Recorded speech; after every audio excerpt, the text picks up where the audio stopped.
അതേസമയം കണ്ണൂർ അയ്യങ്കുന്നിൽ പുലി ഇറങ്ങിയതായി സംശയം. വന്യജീവി വളർത്തുനായയെ ആക്രമിച്ചു. വനംവകുപ്പ് ഉദ്യോഗസ്ഥർ സ്ഥലത്തെത്തി പരിശോധന നടത്തുകയാണ്. പ്രദേശവാസികൾക്ക് ജാഗ്രതാ നിർദ്ദേശം നൽകിയിട്ടുണ്ട്. രാത്രി ഒരു 1:30 മണിയായി. അപ്പോൾ ആദ്യം പട്ടി ഒന്ന് കരഞ്ഞു. പക്ഷേ ആദ്യത്തെ കരച്ചിലിൽ ഞാൻ അത്ര ശ്രദ്ധിച്ചില്ല. സാധാ കരയെന്ന് പോലെ ഞാൻ വിചാരിച്ചു. പക്ഷേ രണ്ടാമതെന്ന് വെച്ചാൽ അലർച്ചയിലൂടെ കരച്ചിലാണ്. ആദ്യം ഞാൻ ലൈറ്റിട്ട് വാതിൽ തുറന്ന് പെട്ടെന്ന് ചാടി ഇറങ്ങി. ഒരു 1.5 മീറ്റർ ഇവിടെ ഇനി ഈ സാധനം കടിച്ച് വലിച്ച് കൊണ്ടിട്ട് ഞാൻ വരുന്ന കണ്ടിട്ടാന്ന് തോന്നുന്നു ആ സ്പോട്ടിൽ ഇട്ടിട്ട് ഓടുകയത്. ഒരു 100-300 മീറ്റർ മുകളിലാണ്. അവിടെ നിന്ന് ഒരു അനക്കം ഞാൻ കേട്ടു. പക്ഷേ എന്തെങ്കിലും അങ്ങനെ കടുപോലെ എന്ത് ജീവിയായിരിക്കല്ലേ, ഇതുപോലെ കടിച്ച് ഇതുപോലെ ഇതാക്കൂലല്ലോ. അർജുൻ കല്യാൺ നൽകും വിശദാംശങ്ങൾ. അർജുൻ, പുലിയാണെന്ന് സ്ഥിരീകരിച്ചിട്ടുണ്ടോ? വനംവകുപ്പ് ഉദ്യോഗസ്ഥർ പരിശോധന നടത്തുകയാണോ? എന്താണ് അവർ പറയുന്നത്?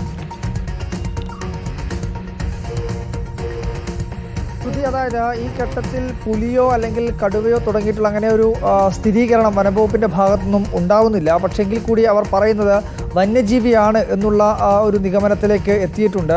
പക്ഷേ പുലിയുടേതുൾപ്പെടെ അല്ലെങ്കിൽ അത്തരം സംശയിക്കത്തക്ക രീതിയിലുള്ള ചില കാൽപ്പാടുകളൊക്കെ ലഭിച്ചിട്ടുണ്ട്. പക്ഷേ അത് പുലിയുടേതാണ് എന്ന് ഈ ഘട്ടത്തിൽ സ്ഥിരീകരിക്കാൻ വേണ്ടി കഴിയില്ല എന്നുള്ളതാണ് വനം വകുപ്പിൽ നിന്നുൾപ്പെടെ ലഭ്യമാവുന്ന വിവരം. എന്തായാലും ഈ പ്രദേശത്ത് വന്യജീവി ആക്രമണം വലിയ പതിവായി മാറുകയാണ്. പുലി കഴിഞ്ഞ ദിവസമാണ് ഇതിനോട് അടുത്തു തന്നെയുള്ള കാക്കയങ്ങാട് ടൗണിനോട് ചേർന്ന ഒരു പ്രദേശത്ത് പുലി ഒരു കെണിയിൽ കുടുങ്ങുകയും അതിനെ പിന്നീട് മയക്കുവെടി വെച്ച് പിടികൂടുന്ന ഒരു സ്ഥിതിയുമൊക്കെ ഉണ്ടായത്. അപ്പോൾ ഈ പ്രദേശത്ത്, അതായത് ആറളം വന്യജീവി സങ്കേതത്തോട് ചേർന്നിട്ടുള്ള പ്രദേശമാണ് ഈ പറയുന്ന അയ്യങ്കുന്നും കാക്കയങ്ങാട് തുടങ്ങിയിട്ടുള്ള മേഖലകളെല്ലാം തന്നെ. അപ്പോൾ ഇത്തരത്തിലുള്ള സ്ഥലങ്ങളിലേക്ക് പുലിയും കടുവയും വന്യജീവികളെല്ലാം തന്നെ എത്തുന്നത് വലിയ രീതിയിൽ നാട്ടുകാരെ സംബന്ധിച്ച്, ജനങ്ങളെ സംബന്ധിച്ച് വലിയ ആശങ്കയുണ്ടാക്കുന്നുണ്ട്.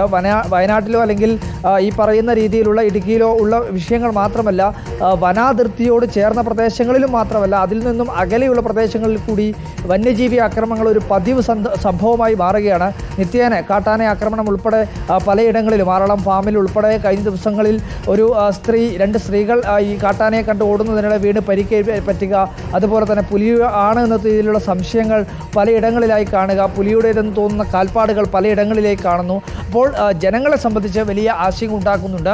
ഈ പ്രസ്തുത വിഷയമെന്ന് പറയുന്നത് കണ്ണൂർ അയ്യങ്കുന്ന് പഞ്ചായത്ത് പരിധിയിൽപ്പെടുന്ന ഒരു സ്ഥലത്താണ്. ഈന്തുംകരിയിൽ മധുവിൻ്റെ വീട്ടിലെ നായയാണ് ഈ പുലി ആക്രമിച്ചത് എന്നുള്ളതാണ് സംശയിക്കപ്പെടുന്നത്. പക്ഷേ പുലിയാണ് എന്ന രീതിയിലുള്ള സംശയിക്കാൻ കഴിയുന്ന ചില തെളിവുകളല്ലാതെ സ്ഥിരീകരിക്കാൻ വേണ്ടി കഴിയുന്ന തെളിവുകളൊന്നും തന്നെ ലഭ്യമായിട്ടില്ല. നായയെ ആക്രമിക്കുകയും ഈ മധു ഇന്നലെ രാത്രി ശബ്ദം കേട്ടതിൻ്റെ അടിസ്ഥാനത്തിൽ പുറത്തേക്ക് വന്ന് നോക്കുന്ന ഘട്ടത്തിലാണ് ഈ വന്യജീവി അവിടെ നിന്ന് ഓടി രക്ഷപ്പെടുത്തുന്നത്.